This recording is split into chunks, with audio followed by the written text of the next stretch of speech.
News, বাংলায় খবর, বাঙালির খবর। বাতিল হয়, আমরা নাম রোল নাম্বারটা শুধু আপলোড করতে পারি মহামান্য শীর্ষ আদালতে। তো একাদশ দ্বাদশ শ্রেণীতে কিন্তু কোনো বাতিল হয়, নবম দশম এবং গ্রুপ সি গ্রুপ ডিতে বেশ কিছু চাকরি ৫,০০০-এর মধ্যে। সিদ্ধান্তবাবু, একটা প্রশ্ন অবৈধভাবে ওঠে যে ২৪,০০০ এই যে মানুষ, এরা তো শিক্ষক, এরা বিভিন্ন শিক্ষাকর্মী মিলিয়ে বিভিন্ন স্কুলে তাদের একটা খুব বড় সড়ো শূন্যতা দেখা দেবে, সেটা কিভাবে পূরণ করার? এটা দেখুন, এটা আমার বিচার্য বিষয় নয় ঠিক, কারণ এটা তো এডুকেশন সিস্টেমটা তো রাজ্য সরকার পরিচালনা করেন। আমরা সুপারিশ করার দায়িত্বপ্রাপ্ত একটি সংস্থা, আমরা সুপারিশেই বা নিয়োগ, তার সঙ্গে সুপারিশের সঙ্গেই নিয়োগ চলে আসে। এই আসপেক্টেই আমি আপাতত নিজেকে সীমাবদ্ধ রাখছি। আমরা সুপারিশপত্র বাতিলের যে যদি আমাদের রায় হয় যে ২৪,০০০ সুপারিশপত্র প্রত্যাহার করবার, বা উনি হয়তো সরাসরি বাতিল করে দিয়েছেন, সেটা দেখতে হবে কি রায়টা হয়েছে। কিন্তু সেটাতে আমি অসন্তুষ্ট বলে আমি অ্যাপিলেবল হবে। সুপার নিউমারি পোস্টে কতজনকে আপনারা নিয়োগপত্রের সুপারিশ করেছিলেন এবং মেয়াদ উত্তীর্ণের এই বিষয়ে কতজনকে সুপারিশ? আমাদের সুপার নিউমারি পোস্টে যাদের নিয়ে তদন্ত তাদের থেকে একজনকেও সুপারিশ করা হয়নি। আমাদের সুপার নিউমারি পোস্টে আপনারা জানেন ফিজিক্যাল ওয়ার্ক এডুকেশন, যেটা কিনা নট আন্ডার ইনভেস্টিগেশন, হ্যাঁ, তাদের মধ্যে ১২৮০ জনকে সুপারিশ করা হয়েছে, কিন্তু ওটা কিন্তু নট আন্ডার ইনভেস্টিগেশন। আমাদের group C, group D, class 9, class 10 এই চারটে সেক্টরে যা সুপার নিউমারি পোস্ট ক্রিয়েটেড হয়েছিল, সৃষ্টি হয়েছিল অতিরিক্ত শূন্যপদ, সেগুলো কিন্তু আমাদের সুপারিশ করা মেয়াদ উত্তীর্ণের ক্ষেত্রে আমাদের নবম দশম এবং একাদশ দ্বাদশে আমাদের যে তথ্য আদালতে আমরা দিয়েছি তাতে আমরা বলছি যে আমাদের ১৮৫ ছিল যাদের র্যাঙ্ক জাম্পিং এবং আউট অফ লিস্ট যেটা বলেছিলাম আমরা, সেটা এভিডেভিটই আমাদের দেওয়া আছে 9, 10 এবং 39, 39 হচ্ছে 11, 12 আর একটা মেয়াদ উত্তীর্ণ সংখ্যা আছে ১৩০-এর কাছাকাছি, যেটা কিনা ৩রা আগস্ট ২০২০-তে দেওয়া, সেটা কিন্তু অন মেরিট দেওয়া। এবং পরবর্তীকালে আপনারা হয়তো জানেন যে সিঙ্গল বেঞ্চ, কলকাতা হাইকোর্টের সিঙ্গল বেঞ্চে এই ইস্যুটি নিয়ে দীর্ঘ শুনানির পরে দুজন এমন চাকরি প্রার্থী আছেন যে দুজনকে কলকাতা হাইকোর্ট মহামান্য সিঙ্গল বেঞ্চ মহামান্য বিচারক বিশ্বজিৎ বসু তার নিজস্ব দুজন চাকরি পেয়েছে। ফলে ওই ৩, ৮, ২০ ব্যাপারেও একই রকম রেকমেন্ডেশন হয়ে গেল, মানে যে রায় হয়ে গেল, এটাও একটা অবশ্যই বিচার্য বিষয়।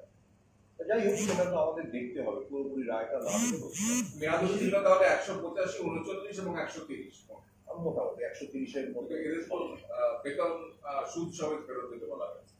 সেটা আমি দেখে, আর এটা তো আমি এক্ষুনি বলতে পারবো না, আমাদের তো রায়ের ব্যাপারে অ্যাপিল থাকবে একটা, আমাদের সব পয়েন্টই কভার করতে হবে, রায়ের বিভিন্ন পয়েন্ট নিয়ে সেটাকে কভার করতে হবে। যদি মনে করি সেটা অ্যাপিলের কোনো রায়ের সঙ্গে, তো আমি কোনো একটা অংশের সঙ্গে তো এসএসসি কোনো আপত্তি নাই করতে পারে। আমি তো একটা কথাই তো বললাম যে রায় পুরোটা পড়িনি, প্রত্যেকটি পয়েন্ট দেখুন।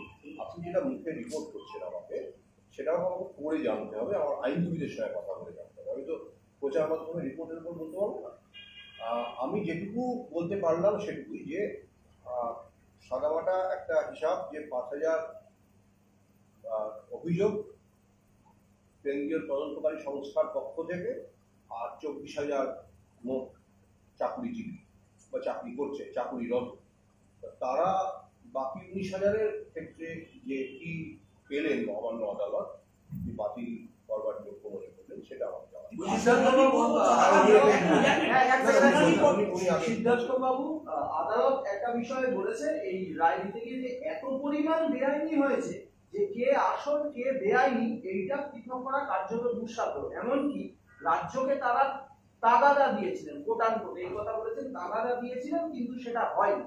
স্টেট থেকে আপনাদেরকে কমিশনে এরকম কি অর্ডার এসেছিল যে কোনটা কারা অযোগ্য কারা যোগ্য সেই সেপারেশন করাটা, সেই আমার জানি এরকম কোনো স্টেটের তরফ থেকে স্টেটকে মহামান্য আদালত কোনো নির্দেশ দিয়েছেন কিনা, এবং স্টেট আমাদের কাছে সেটা জানতেও চায়, সেগুলো অবশ্যই।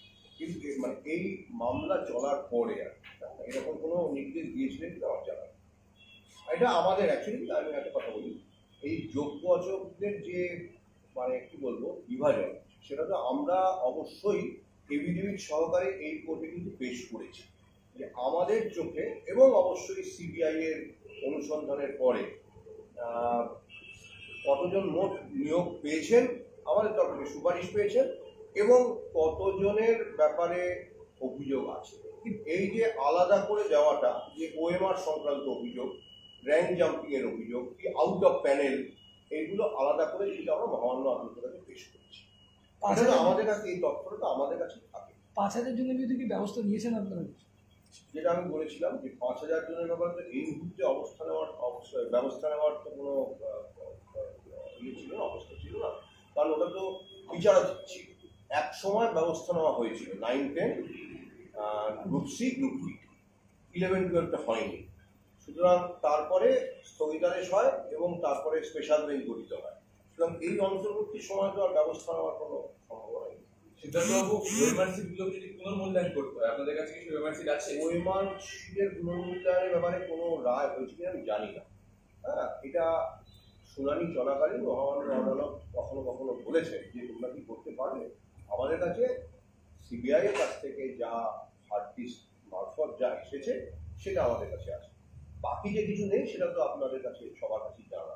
এই প্রক্রিয়াটা যদি নতুন করে শুরু করতে হয় তাহলে কিভাবে হবে? কোন প্রক্রিয়াটা, এটা না, এটা একটু কনফিউশন আছে যে কোন প্রক্রিয়াটা কিভাবে শুরু করতে বলেছেন। এই জন্যই বলছি, রায় না দেখা অবধি প্রায় 300 পাতার রায়, বহু পয়েন্ট তার মধ্যে আছে, 23 লক্ষ পরীক্ষার্থী, 23,000 24,000 চাকরির ব্যাপার, 350-র উপর মামলা, বহু পয়েন্ট আছে এখানে। শুধুমাত্র মানে মৌখিক হয়তো উনি পড়েছেন নিশ্চয়ই, সম্পূর্ণ রায়টা তো পড়েননি, খুব গুরুত্বপূর্ণ অংশগুলো পড়ে শুনিয়েছেন। আমাদের আইনজীবীরা শুনেছেন, আপনাদের কোর্টে যারা থাকেন তারা শুনেছেন। এই শোনা কথার উপর ভিত্তি করে বলছি, প্রক্রিয়াটা কি এর বেশি বলতে পারবো না। কারণ উনি কি নির্দেশ দিয়েছেন, উনি যদি সুনির্দিষ্ট নির্দেশ দিয়ে থাকেন যে এইভাবে করতে হবে, সেটা আমাদের দেখতে হবে যে কি নির্দেশ আছে। কিন্তু আমি এরকম কিছু নির্দেশ পাই মানে আমাদের আইনজীবীদের কাছে। 2016 সালের পর এখনো পর্যন্ত নতুন করে নিয়োগের প্রক্রিয়া শুরু করেনি এসএসসি। কোর্টের তরফ থেকে নির্দেশ দেওয়া হচ্ছে নতুন করে নিয়োগ প্রক্রিয়া শুরু করতে। সেক্ষেত্রে কি আপনারা নতুন করে নোটিফিকেশন পাবলিশ করার কথা ভাবছেন? না, নতুন নোটিফিকেশন পাবলিশ করার কথা ভাবছি। কোর্টের যদি নির্দেশ থাকে সেটা আজনয়কাল করতেই হবে। নতুন প্রক্রিয়া শুরু করাটা তো একটা স্বাভাবিক কাজ, এসএসসির এটা কর্তব্যের মধ্যে পড়ে। সেটা দীর্ঘদিন হয়নি নানা কারণে। কোর্টের যদি নির্দেশ থাকে সেটা তো আজনয়কাল করতে হবে। এখন তার কিছু পূর্ব শর্ত আছে। পূর্ব শর্তগুলো কীরকম, যে আমাদের নতুন রুল চাই, পুরোনো রুল তার পরিবর্তে আমরা নতুন রুল পাঠিয়েছি, সেই রুল পাস। আমাদের খবরগুলি নিয়মিত দেখতে চ্যানেলটি সাবস্ক্রাইব করুন এবং বেল আইকনটি ক্লিক করুন।